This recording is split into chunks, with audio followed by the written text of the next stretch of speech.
এই পরাজয়ের জন্য কাকে দায়ী করবেন, কাকে দায় দেবেন? অনেকগুলো রিজনস রয়েছে। যখন দলের রান 73, 5 উইকেট চলে গেছে, তখনও প্রায় 7 ওভারের খেলা বাকি রয়েছে। ক্যাপ্টেন জাকের আলী যেই শটটা খেললেন, যেভাবে আউট হলেন, স্ট্যাম্প ছেড়ে দিলেন, লেগ স্ট্যাম্পেরও 1 ফিট দূরে চলে গেলেন, আর বল হচ্ছে অফ স্ট্যাম্পের মোটামুটি 24 ইঞ্চি দূরে। জোর করে ব্যাট চালিয়ে যেভাবে ক্যাচ তুলে আউট হয়ে গেলেন, তিনি কি করতে চাইছিলেন কেউ বুঝলো না।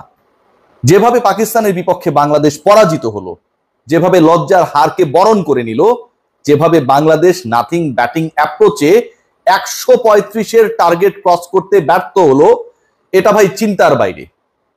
একটা দলের ক্রিকেটাররা আসছেন, এসেই ছক্কা মারার চেষ্টা করছেন, এবং তাদের অ্যাপ্রোচ দেখে মনে হচ্ছে যে তারা চেস করছেন 170-80 রান।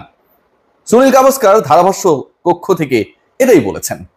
প্রথম 10 ওভারে 5টা ছক্কা মেরেছেন বাংলাদেশের ব্যাটাররা, তার মধ্যে 4 জনই আউট হয়ে গেছেন।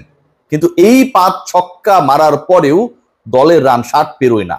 10 ওভার মানে 60 বলের খেলা শেষে বাংলাদেশের স্কোর দাঁড়ায় 58। অথচ ওই জায়গাটায় শামীম হোসেন পাটোয়ারির সাথে জাকের আলী অনেকের আরো অন্তত 3টা ওভার ক্রিজে থাকাটা মহা গুরুত্বপূর্ণ ছিল। খেয়াল করে দেখুন, তাওহিদ হৃদয় 10 বলে 5 করেছেন, শ্রীলঙ্কার বিপক্ষে একটা ম্যাচ জিতিয়েছেন, আমরা একদম তাকে মাথায় তুলেছি। এরপরে তাওহিদ হৃদয় যেন সবকিছু করার, অন্তত নেক্সট 10 ম্যাচেসে করার ফ্রি লাইসেন্স পেয়ে গেছেন। আগের বলে শাহিন শাফরিদির আগের বলে অলমোস্ট সাইফ হাসানকে রান আউট করে দিচ্ছিলেন, তারপরের বলে ছক্কা মারতে গেলেন, তিনিও আউট। শাক মাহেদিকে নাম্বার 4-এ নামানো হলো। বাংলাদেশের ব্যাটার একজন কম, দ্রুত 2 উইকেট চলে যাওয়ার পর নাম্বার 4-এ কে নামবে? তাওহিদ হৃদয় তো promoted two number 3, Liton Kumar Das নেই। তিনিও যখন আউট হলেন, ওই একই তাগিদ, ছক্কা মারতে হবে, হিরো হতে হবে, সুপার হিরো হতে হবে, একাই ম্যাচ জেতাতে হবে, নায়ক হতে হবে। পারভেজ হোসেন ইমন, তানজিদ হাসান তামিমকে বসিয়ে রেখে তাকে আজকে যে সুযোগটা দেয়া হলো, সেই সুযোগ তিনি এমন ভাবে কাজে লাগালেন, জিরোর বিশ্ব রেকর্ড গড়ার পথে কোনোভাবেই যেন কেউ তাকে আটকাতে না পারে।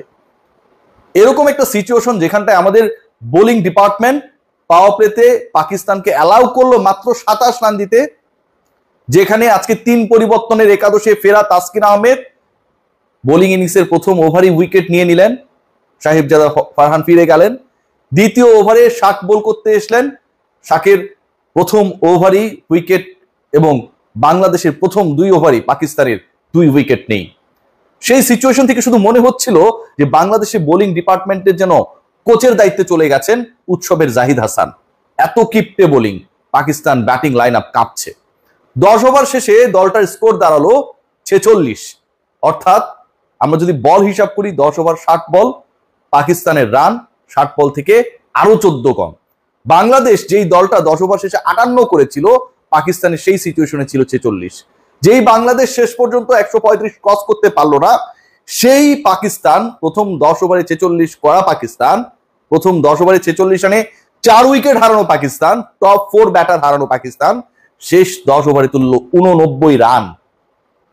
সেখান থেকেও যেন বাংলাদেশ কোনো শিক্ষা নিল না যে তাদের আগের ইনিংসে যেই দলটা ব্যাট করলো, ধ্বংসস্তূপ থেকে যারা একটা চ্যালেঞ্জিং টোটাল বাংলাদেশের দিকে ছুড়ে দিল, কোন অ্যাপ্রোচে তারা খেললো, সেটাও যেন বাংলাদেশের ক্রিকেটাররা ওই 11 ক্রিকেটার মাঠে থেকেও দেখেন নাই।